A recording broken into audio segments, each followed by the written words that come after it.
Já estamos de volta com Redação Novo Tempo, pela sua TV Novo Tempo, pela sua Rádio Novo Tempo.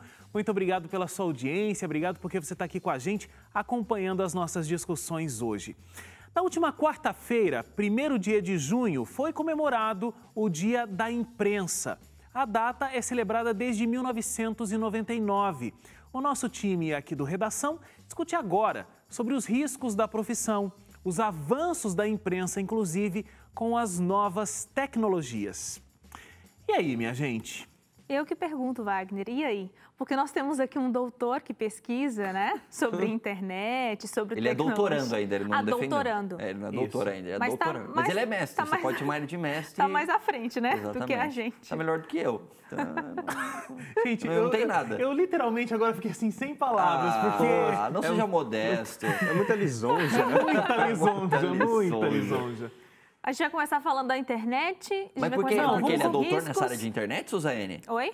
Ele é doutor nessa área de internet? A pesquisa dele tem a ver com web documentário, então ele estuda sobre internet. Parte do capítulo do doutorado dele fala sobre internet. Acho que eu vou fazer o seguinte, eu tô orientando. Eu vou sair aqui do estúdio, vou deixar vocês falando de mim aqui à vontade.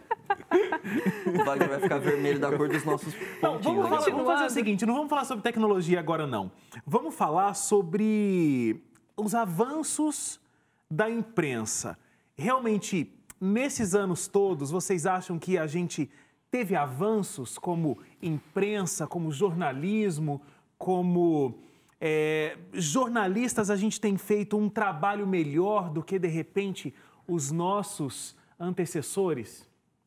Eu tenho certeza, por um motivo... Não, eu acho que a gente consegue fazer jornalismo com mais liberdade do que era feito muitos anos atrás. Sim, mas eu acho que hoje é mais fácil para nós, né?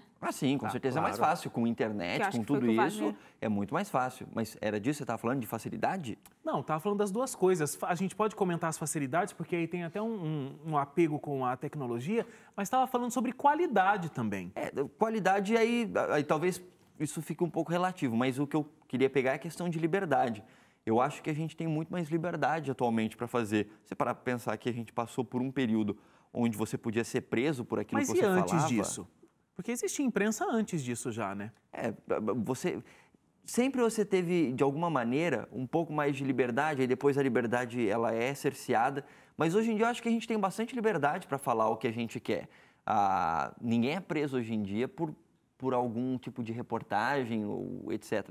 Obviamente que as pessoas têm restrições dentro da própria empresa, por conta de questões, às vezes, até comerciais, né? Às vezes tem uma empresa, de repente, não vai falar mal de tal situação, porque senão vai perder patrocinadores, etc. Mas isso eu acho que existe há muito tempo. Mas eu acho que, como imprensa, acho que a gente é muito livre para falar o que a gente quiser hoje em dia. Agora, eu acho que existem passos a serem trabalhados e galgados. E aí, talvez, nesse momento, principalmente com o advento de redes sociais e com a facilidade da gente fazer notícias usando a internet e tudo mais, talvez uma das dificuldades hoje em dia seja você conseguir identificar fontes confiáveis de informação. Aí eu acho que é um outro ponto. Mas eu acho que, como jornalistas, a gente tem bastante liberdade para trabalhar hoje. E aí eu acho que dentro dessa questão de redes sociais, de internet, que facilitou tudo, também faz com que a imprensa trabalhe melhor, com mais, pelo menos buscando uma aparente isenção maior, porque antigamente você tinha aquela figura do ombudsman do jornal, né? O camarada que faz a autocrítica do jornal dele. Então, ele recebia críticas, mas assim, eram enviadas por carta, que alguém que leu, não gostou, olha, a informação que vocês deram aqui é equivocada, vocês estão pendendo para tal lado, o cara recebia isso e tinha que dar uma resposta que ia depois ser publicada. Hoje, você entra ali num site de uma... Imediato, né? É um termômetro. Imediato. Então, a cobrança do público leitor, ou da audiência, enfim, para aquilo é bem maior e muito mais instantânea. Além de ter isso aí, você não precisa, você não tem só hoje uma grande rede de comunicação, porque para se informar a pessoa se informa em diversos locais. Então, lê uma coisa num site, aí ela achou incompleto, busca mais informação em outro. Aí tem a facilidade de você poder ver, saber da informação na língua original.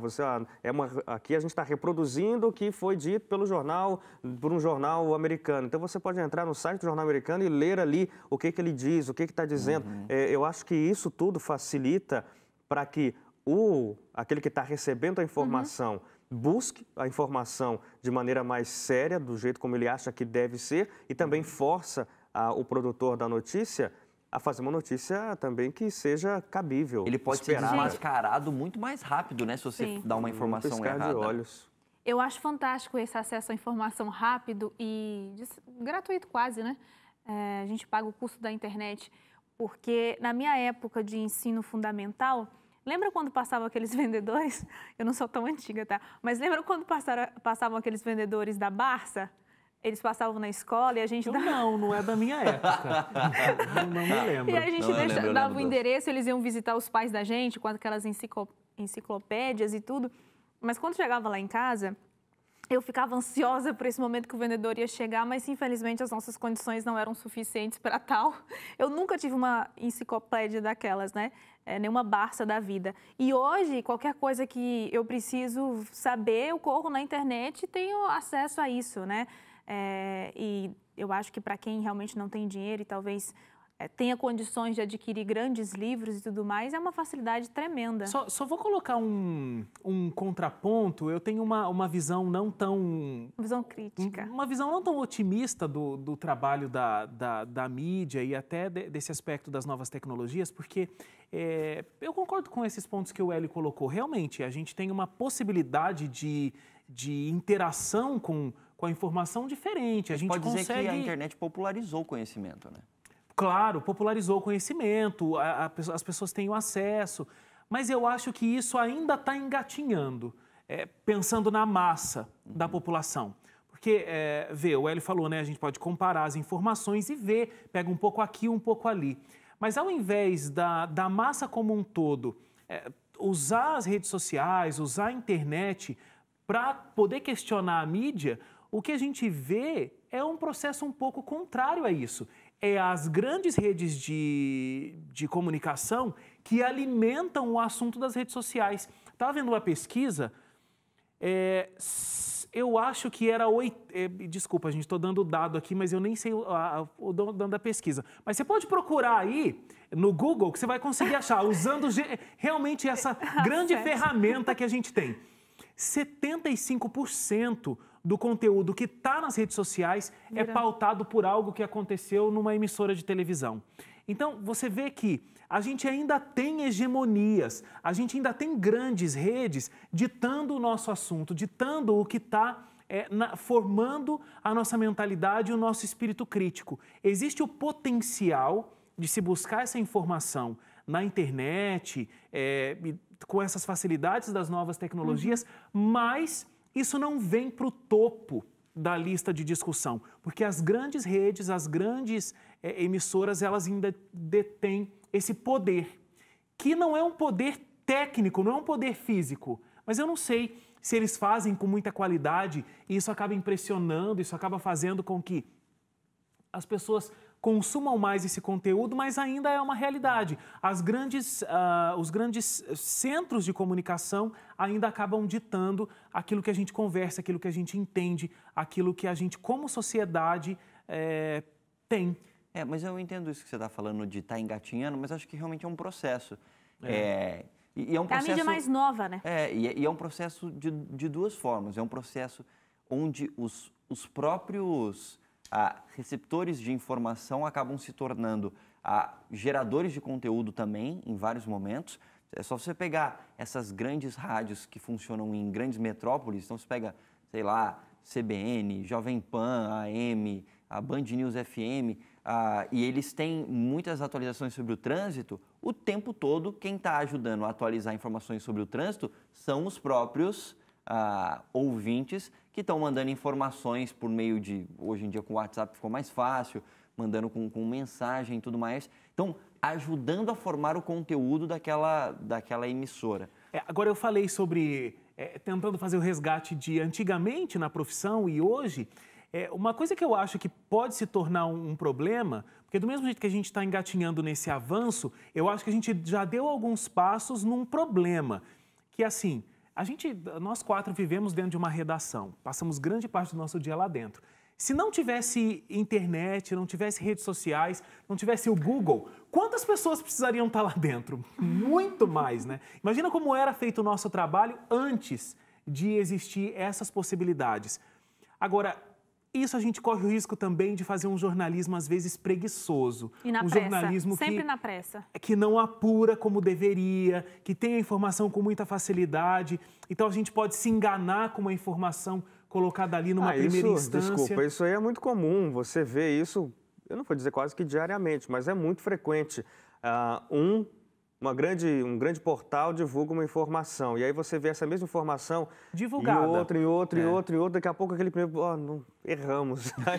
Aí e vem todo uma mundo vai cadeia junto. de correção, porque alguém supostamente descobriu, aí os outros vão na pesquisa rápida e superficial e vai replicando. E isso acontece muito. E o jornalismo, eu acho que ele é feito com alma, com paixão. Você tem que ir lá e você tem que conversar com as pessoas. Quantos de nós hoje temos essa possibilidade? Entendeu? A gente não tem. A gente vive no deadline louco de conseguir colocar no ar, de conseguir imprimir. Por conta da pressa, da cultura, da emergência que a gente vive. Que vem da onde? Vem de onde? Não sei. Vem dessa cultura da internet, com certeza, a gente sempre tem que estar num clique à frente e tudo mais. Né?